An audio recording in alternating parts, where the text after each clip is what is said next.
Because that's what the Conjuring movies needed. A daylight cliffhanger-esque sequence to really keep you up at night.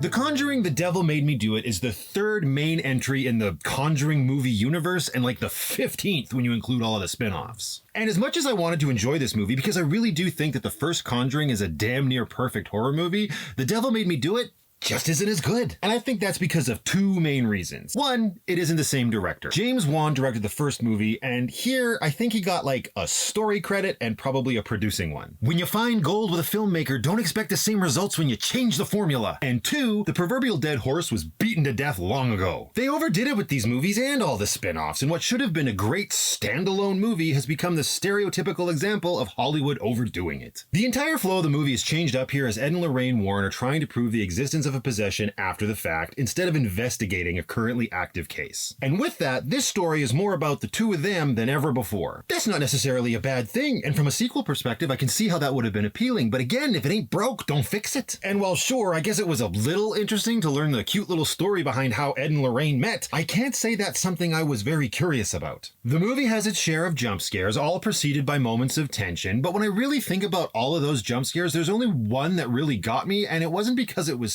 scary, it's because I found it ridiculous. Again, that just shows how the quality in these movies has petered off over time. The performances from the two leads are as good as they have always been, but again, that's a little lost when they aren't given as much to work with. Still, they are very believable in their roles, and I have to imagine that they're pretty good friends off screen. Maybe that's why they agreed to do a third movie. They just wanted to hang out again and have some fun. I haven't seen any of the spin-offs, just the three main entries in this franchise, and while I didn't think The Devil Made Me Do It was that great, if you are a fan that has seen all of the spin-offs and enjoyed them, you're probably going to enjoy this movie as well. I just hope if they end up doing a fourth one that James Wan comes back to direct. I really believe he was the key, but him coming back to direct is probably just wishful thinking at this point. So what about you guys? Have you seen The Conjuring, The Devil Made Me Do It? If you have, let me know what you thought about it in the comments below, and I will see you all in the next one.